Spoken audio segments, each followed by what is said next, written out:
ZFT Church presents The Living Voice.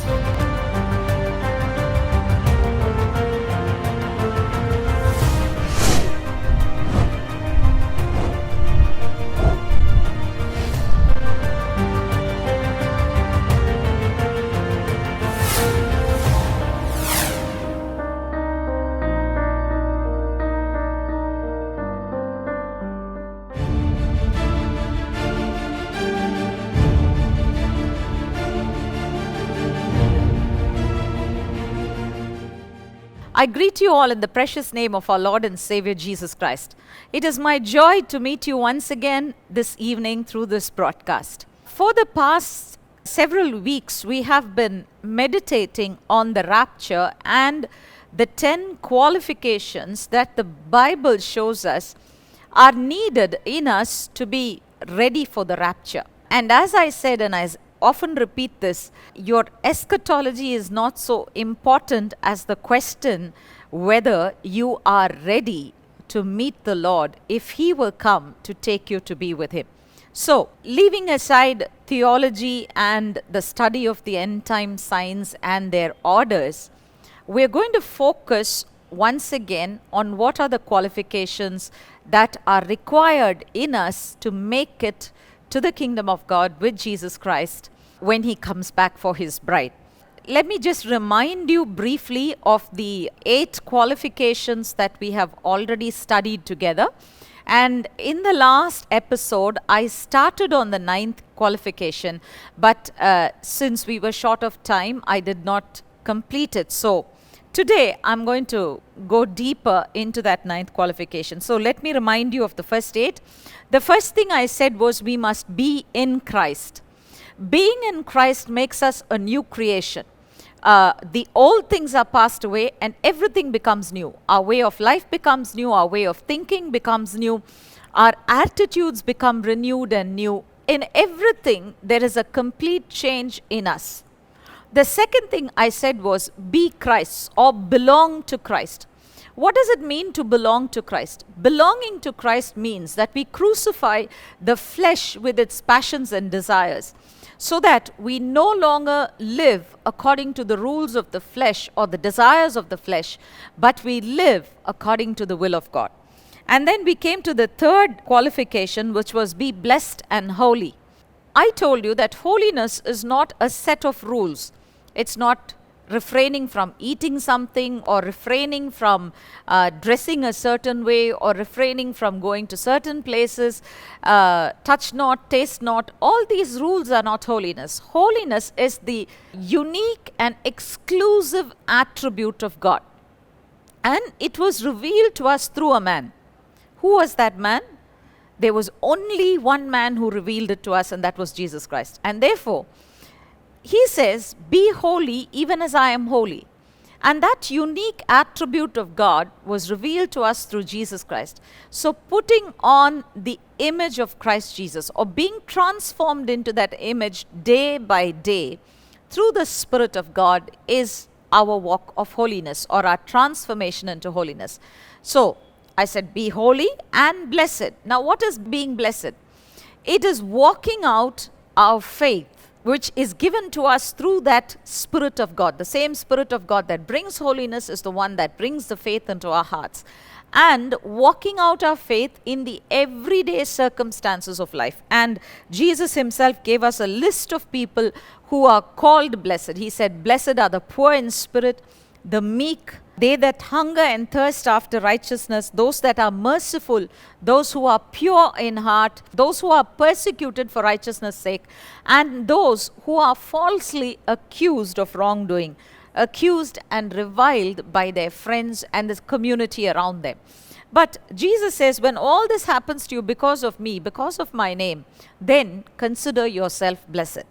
And then I went to the fourth condition, which was do good. Now, what does it mean to do good? I said we have to look at this in 2 different aspects. One is toward God and the other is toward man. How do we do good to God? I mean, is there possibly any good that we can do toward Him? The Bible very clearly tells us that as the bride of Christ, we are responsible to bring in the souls to His kingdom. We are responsible as a virtuous woman, like the woman described in Proverbs 31 from verse 10 onwards, to make sure that the wealth of our bridegroom, of our husband, Christ Jesus, is not diminished. And His wealth is the souls for whom He gave His life. And so, as a virtuous bride of Christ, we make sure that the wealth of souls that belong to Him do not decrease at any point of time.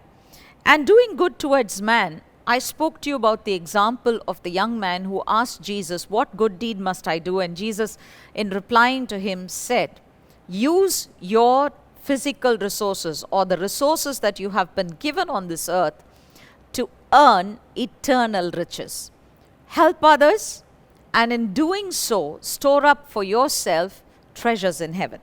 And then we came to the fifth point, which was be worthy. And we looked at the words of Jesus, who told us that we would not be worthy of Him if we loved father or mother or daughter or son more than Him. So I said these are the closest blood relations that we have. Father and mother bring us into this world, so we are part of their flesh and blood. And then out of our flesh and blood comes our sons and daughters. And I said these are the closest part of a body invested in you, and part of your body invested in someone else. But Jesus says, don't love these more than me. And if you love them more than me, you're not worthy of me. And then we looked at the other condition, which was, if you do not take up your cross and follow me, you are not worthy of me. So what was the cross? The cross is laying down our own will to do the will of Him who sent us into this world with a plan and a purpose and gave us salvation above everything else. So that was condition number 5. And then condition number 6, I said be in the church. Why should I be in the church? The first thing is the fellowship of the church is important, is an important atmosphere for God to give His revelation to His bride. And revelation, in terms of using that revelation, it's not for individuals, it is for the church. So it is in the atmosphere of oneness, in the understanding that we are members of a body, that we are actually given that revelation so that we may help others understand what God has for the church as a whole. And I also quoted to you from the book of Hebrews saying, let us. God always says, let us. The writer of the Hebrews always says, let us, inspired by God to write, let us. So there is a corporate identity that God wants for the church. And He's not coming back for individuals, He's coming back for the corporate body of Christ called the church. And then we went into the 7th condition, which was be pure. And I said Jesus is the only measure of purity, and we become pure when we place our sights on Him, on His coming, and we purify ourselves to be like Him.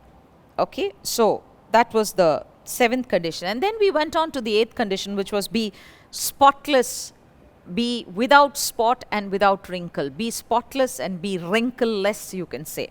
So, in other words, it says be blemishless. Is it possible to be blemishless? Is it possible to be perfect like God? I said, we are vessels of clay, and often there are cracks in our vessel. But so that it may be made known that this perfection that we can have in the body is not of us but of God, we are cracked vessels in which is invested the glory of God, and through the cracks in our vessel, we shine forth the glory of God. So that was what I shared until the previous session that we meditated on the word together. And today I'm going to go deeper into live and walk in the Spirit. So I started with Romans 8:14, which said, for as many as are led by the Spirit of God, these are the sons of God. Walking in the Spirit is a supernatural way of life. Many of us tend to think that walking in the Spirit is a pathway of roses. But just like roses have thorns, it is an empowered life, but unfortunately, because we are living out this life in a body of clay or a body of flesh, there is often a struggle between the things of the spirit and the things of the flesh. And that's why Romans 8:17 clearly says, let's suffer with Christ so that we might also be glorified with him. Just as Christ suffered in the flesh. Of course, we're not going to suffer as much as Christ did, because he underwent the ultimate suffering, which was being crucified to the cross and giving his life there for us. So, when we suffer with Christ, we become joint heirs with him to the walk and the life of the Spirit, which is an empowered life. Now, to be children, we have to be born of the Spirit. And this verse is exactly speaking to those children who are born of the Spirit through salvation in Christ Jesus. But it does not directly go to the glory promised to the joint heirs. Rather, it talks about the suffering that must go before the glory. So, wherever you look in the Bible, there is always suffering tied in with glory. When there is suffering, then there is glory. Jesus suffered so that he might bring many sons to glory, says the book of Hebrews chapter 2 and verse 10. And then in Galatians chapter 5 and verses 17 and 18, we looked at this verse which said that the flesh was against the spirit and the spirit was against the flesh, because these are completely contrary to each other. They do not complement each other.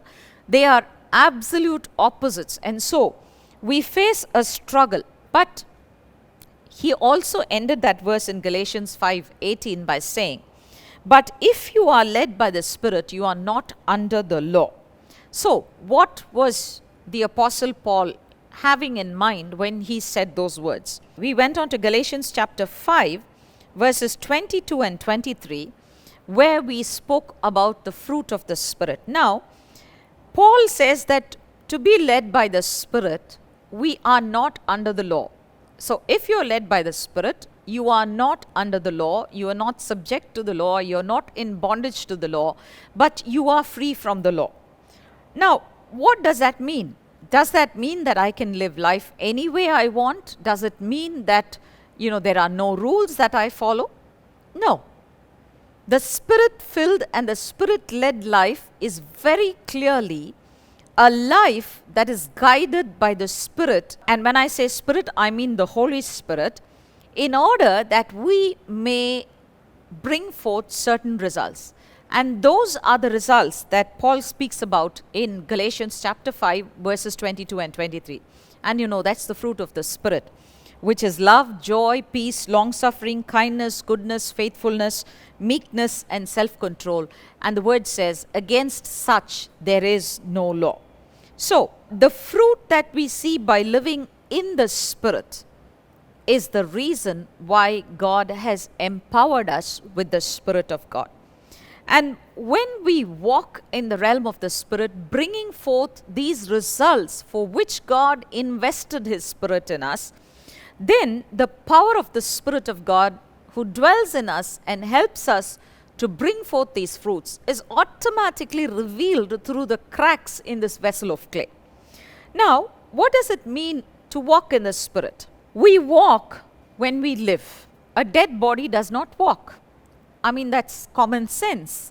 You know that a person who is dead cannot walk. A sick body also does not walk. A person who is sick is always advised bed rest, which means you don't get up and keep walking around, but you just lie down in bed and you stay put there because you are sick. So, a sick body does not walk, a dead body does not walk. So, who walks? A person who is healthy and a person who is alive is the one that walks. And so, that's exactly the same when you come into the realm of the Spirit. If you are alive to the Spirit of God, and if you are in a state of spiritual health, which is indicated by the fruit that is coming out of your life, then you can truly say, yes, I live by the Spirit of God and I walk in the Spirit. Now, what is walking in the Spirit? It is being completely dependent on the Spirit of God to conquer the realm of the natural and transform it to victory in the realm of the supernatural. I want you to listen to those words carefully again. I repeat, walking in the Spirit is being completely dependent on the Spirit of God to conquer the realm of the natural and transform it to victory in the realm of the supernatural, not in the realm of the natural. Because many times things that seem to be a failure in the realm of the natural can actually be victory in the realm of the supernatural. And many things that can seem to be victory in the realm of the natural can actually be great defeat in the realm of the supernatural. So, what does this life of walking in the Spirit encompass? I'm going to read to you from the book of Romans chapter 8, where the Apostle Paul talks about the Spirit-filled life. Of course, there are many other passages of the Word of God that we can go to, but I have preferred to choose Romans chapter 8 because that's one chapter that has many of the aspects of walking in the Spirit. So I'm not saying this is a complete list, but you have a great deal of what is meant by walking in the Spirit of God described here in this chapter. Now, the first thing that Paul talks about in Romans 8 is that we walk free of condemnation. In verse 1, he says, "There is therefore now no condemnation to those who are in Christ Jesus, who walk not after the flesh, but after the Spirit." So, again, the first 5 verses go deeper into that one phrase which says, "There is therefore now no condemnation to those who are in Christ Jesus."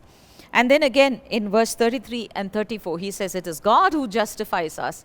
It is God who makes us righteous. Who can bring a charge against those he has made righteous?"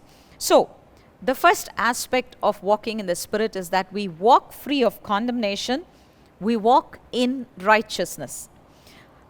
We are righteousness conscious. We are not sin conscious. The second aspect of walking in the Spirit is found in verses 6 to 8, where it says, "We walk with the mind of the Spirit." In verse 6, he says, "For to be carnally minded is death, but to be spiritually minded is life and peace. Because the carnal mind is enmity against God, for it is not subject to the law of God, nor can it be.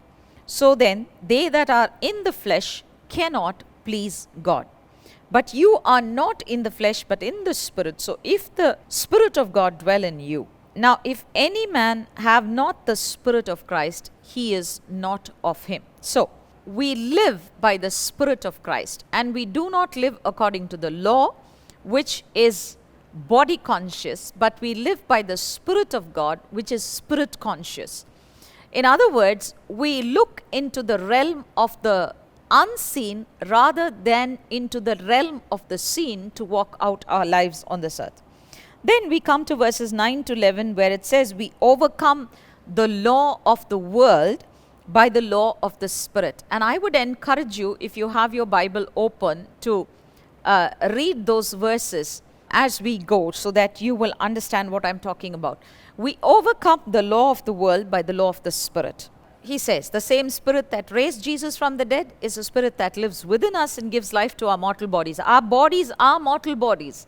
They are bodies that are going towards destruction, walking towards an end and destruction. But the Spirit of Christ that dwells in us helps us to conquer or overcome the mortality of the body until He has brought us to that point when it is time for us to leave this earth. So remember, I'm not talking about not dying at all, but what I'm saying is you can be sick, the devil can bring against you many kinds of sicknesses, illnesses, diseases, anything to destroy you. But the Spirit of God who gave life to Jesus will also give you life as long as you have not accomplished your purposes on this earth. And until you finish the task that is set for you, He will lead you by His Spirit. He will help you overcome the law of the world by the law of the Spirit, so that you may fulfill your God-given purpose on this earth. And then we come to verses 14 and 15, where it says we are walking towards spiritual maturity. If you are walking by the Spirit, you are spiritually mature. You are growing in your maturity every day. And then verses 17 and 18 says we're walking in glory. We're not walking for the worldly glory, but we are walking for glory in the realm of the Spirit. And that can be easily identified by the ambitions that you have in life. Are you still looking to make for yourself a name and fame in this world? Or are you looking for glory from the realm of the heavenlies? Are you looking for God's seal of approval on your life? Verses 20 to 25, we walk in hope. Verses 26 and 27 say, we pray in the Spirit. In other words, we do not pray our own desires, but we are able to pray the heart of God because we are led by the Spirit of God. We are not led by our fleshly desires when we pray.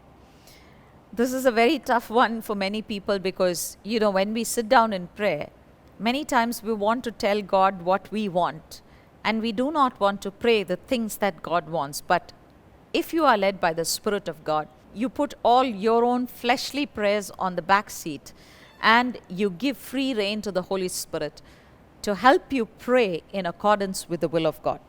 And then verses 28, 31 and 35 says, walking in the Spirit is a walk of confidence, not fear. There is no fear in walking in the Spirit of God. We overcome fear. Fears will come, but we overcome and we walk with confidence because we're walking by the Spirit of God. Verse 29 and 30 says we walk from eternity to eternity. We're not just walking for this world, but we have been chosen in eternity and we are heading towards eternity through the Spirit of God. Verse 32 says we are walking in total provision. He meets every need as we walk in Him. And then verses 38 and 39, we are walking in complete victory. We're walking towards putting on the image of Christ, and finally we end in complete and total victory.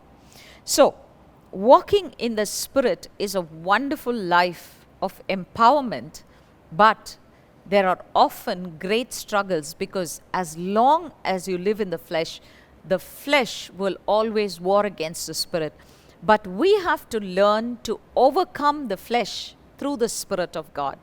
And when we have done that, when we are able to, on a constant basis, the flesh is never going to die until you finish your race on this earth. It will many times rise again and again and again.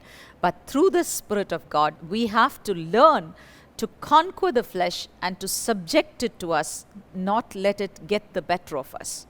Finally, the 10th qualification for the rapture is walk in the light. 1 John chapter 1 verses 6 and 7 says, if we say that we have fellowship with Him and walk in the darkness, we lie and do not know the truth. But if we walk in the light, as He is in the light, we have fellowship one with another, and the blood of Jesus, His Son, cleanses us from all sin. What is the importance of walking in the light? And what does the Bible mean when it says light? Walking in the light is walking in fellowship, one with Christ and two with His body on this earth, which is the body of fellow believers that we have. And that's why we said be in the church. Why do we say be in the church? One of the primary reasons for that is because we need the fellowship that comes in the church. Now, when we walk in fellowship with our fellow believers, then we are walking in the light, because many times they can throw light through the Spirit of God on things that we cannot see for ourselves. Many times we have eyes that can look outward, but many times we can't look at ourselves and know the weaknesses and the frailties that we have. But when we walk in fellowship, when we walk in close communion with our brothers and sisters, very often the light that they can throw upon our frailties and our shortcomings help us to set those right and to walk in fellowship with Christ as well. So, remember that fellowship is with Christ and with the body of Christ. So, in both these areas, when we walk in fellowship, we walk in the light and not in darkness. But when we walk in the light, there is also another blessing that is given to us. And this is probably one of the most important things that we need to know today. The Bible very clearly says, but if we walk in the light as He is in the light, we have fellowship one with another. And the blood of Jesus, His Son, cleanses us from all sin. The blood of Jesus constantly cleanses us when we walk in the light of His fellowship. If we are in the darkness, the blood cannot cleanse us in the darkness. The blood cleanses as long as we are in the light. I'm not talking about the initial experience of salvation. Of course, the blood of Jesus brought you out of that darkness and cleansed you once when you came into Him. But after having come into Him, your walk in this salvation that has been given to you is very, very important. It must lead you to the Son Jesus Christ, and you must be prepared to meet Him when He comes and to go with Him. And how can that happen? It can only happen as long as we are clean, pure, sanctified, and holy. And the Bible very clearly tells us in this place that when you walk in fellowship, the blood of Jesus the Son is constantly cleansing you. So, please remember that. That's one very, very important thing. And the fellowship with our fellow believers, as it cleanses us, brings us into a place of greater purity, sanctity, and holiness in Christ Jesus. There's something else that also happens. We begin to walk in greater fellowship with Christ Jesus. And as we walk in fellowship with the Son, Christ Jesus, that gives us not only the right, I would say the right is already there by salvation through the death of Christ on the cross of Calvary, but as you walk in fellowship with Him, you draw greater boldness from Him to overcome the forces of darkness, to overcome the kingdom of darkness, the principalities and the powers through the blood of Jesus. Just as He overcame them on the cross and gave us the authority to do so, so also we will be able to overcome. And remember, if the blood has not cleansed you, you cannot have the authority over the kingdom of Satan. Now, Revelation chapter 12 and verse 10 specifies this very clearly and beautifully. It says, "And I heard a great voice in heaven saying, Now is come the salvation and the power and the kingdom of our God and the authority of His Christ. For the accuser of our brethren, who accuses them before our God day and night, is cast down." And I want to continue to read in verse 11, where it says, "And they overcame him." Who overcame him? Those who were accused by Satan overcame him, the accuser who accused them. They overcame him by the blood of the Lamb and by the word of their testimony, and they loved not their lives unto death. Now, very clearly it says here, they overcame him. How did they overcome him? They overcame him by the blood of the Lamb and by the word of their testimony. And remember that as much as we know the word, we need the blood, the power of the blood, to be able to overcome the enemy. And unless the blood has cleansed us, we cannot use the blood to war against the enemy, because he knows if the blood has done its work in us or not. Before we use the blood of Jesus as a weapon against the enemy, the blood of Jesus should have first cleansed our own personal lives. And when we have done that, we are empowered to fight against him. So, why are we talking about the blood? Because we spoke about fellowship, walking in the light, and we said that walking in the light is what releases the cleansing effects of the blood of Jesus in our lives. So, I hope that this has been a blessing to you, that every one of the qualifications that we meditated through this study have been useful to you. And I pray that God will bring you into a place where you are prepared every moment for the coming of the Lord Jesus Christ. And you look forward to it with an eager heart, waiting and wanting the Savior to come back and to take you to be with Him. Shall we pray? Father in heaven, we thank you that we could come into your presence this day and meditate on your word together, Father. Lord, even as we have meditated on the 10 qualifications for the rapture, Father, help us to be prepared in every aspect. And Father, as we meditated today, give us a walk in the Spirit of Father. Let us walk and live by the Spirit of God, whom you have poured out into our lives to empower us, to help us walk in the realm of the supernatural, although we live in the realm of the natural, Father. We live here, but we walk by the Spirit of God, who leads us into the greater realms of the Spirit. And Father, we also ask that you will help us to walk in the light, to walk in the fellowship with the saints and with the Son of God, so that we may be ready for Him when He comes to take us back to be with Him. In Jesus' precious name we pray. Amen. Amen. God bless you. I will meet you again next week at the same time with another message from the Word of God.